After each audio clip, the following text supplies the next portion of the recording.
America Iran యుద్ధం కారణంగా నిన్న మొన్నటి వరకు గ్యాస్ సిలిండర్ కొరతతో సతమతమైనటువంటి ప్రజానికానికి మళ్ళీ ఈరోజు ఉదయం నుంచి దేశవ్యాప్తంగా పెట్రోల్ డీజిల్ ధరలు పెరగడంతో ఒక్కసారిగా అతలాకుతలవుతున్న పరిస్థితి ఏర్పడుతూ ఉంది. ఈరోజు ఉదయం నుంచే మంగళగిరి అదేవిధంగా గుంటూరు విజయవాడ నగర ప్రాంతాల్లో లీటర్ పెట్రోల్ ధర ₹113 అమ్మకాలు జరుగుతున్నాయి. ఉదయం నుంచే ఈ నిబంధన అమల్లోకి వచ్చినట్టు పెట్రోల్ బంక్ యజమానులు చెబుతూ ఉన్నారు. మరోవైపు దేశ ప్రధాని నరేంద్ర మోడీ గారు పెట్రోలు డీజిల్ పొదులో భాగంగానే ఎలక్ట్రికల్ వాహనాలు వాడటం అలవాటు చేసుకోవాలని చెప్పిన నేపథ్యంలోనే ఇటీవల కాలంలోనే మంగళగిరి ప్రాంతంలో పెట్రోల్ బైకుల కంటే ఈ ఎలక్ట్రానికల్ వాహనాలకే ఎక్కువ మంది ఆసక్తి చూపిస్తున్నారంటున్నారు షోరూమ్ యజమానులు.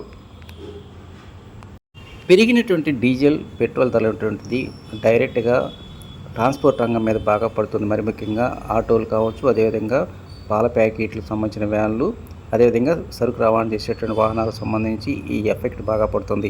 ప్రత్యక్షంగా ట్రాన్స్పోర్ట్ రంగం అయినప్పటికీ పరోక్షంగా మాత్రం ఈ పెరిగిన ధరలు అన్ని అంశాల మీద పడుతుందంటున్నారు వ్యాపారస్తులు. ఇక పెరిగినటువంటి ధరలకు సంబంధించి మంగళగిరి ప్రాంతంలో ఉన్నటువంటి వివిధ ప్రాంతాలకు చెందినటువంటి ప్రజానీకం, అదేవిధంగా ఆటో డ్రైవర్లు ఏమంటున్నారో వారి మాటలోనేనండి.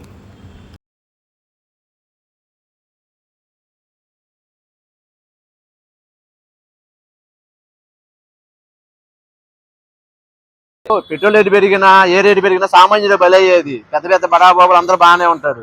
అంతా ముందు మూడేది మాకే కదా, ఉందంటారా మళ్ళీ కొట్టించుకోవాలా?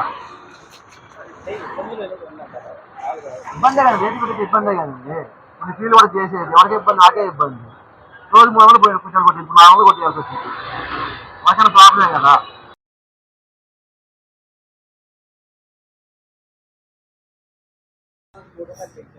నాకు తెలియదు, ఇప్పుడే తెలుసు.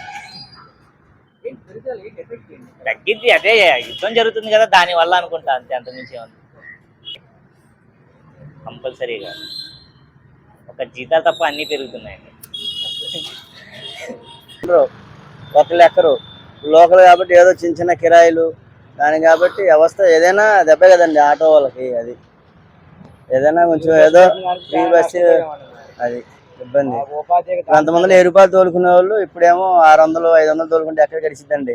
ఇప్పుడు ఆ కిస్తీలే కట్టాలా, ఇప్పుడు ఇల్లు గడపాలా, చూడాలా, ఇవన్నీ అంటే కష్టం కదండి. లేదండి, మనం భరాయించుకుంటామే.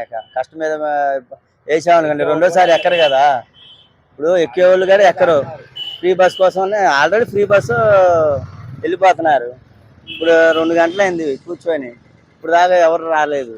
ఏంటంటే ఇక లోకల్ కిరాయిలు ఉంటే గానీ ఇక అంతంత మాత్రం తోలుకుంటా ఉంటాం.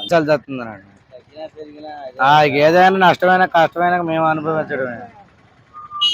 అది మరి ముఖ్యంగా అసలు బాగాలేదండి. అది మాకు ఎక్కువ ఎక్కి దిగే వాళ్ళు అంతా లేడీసే.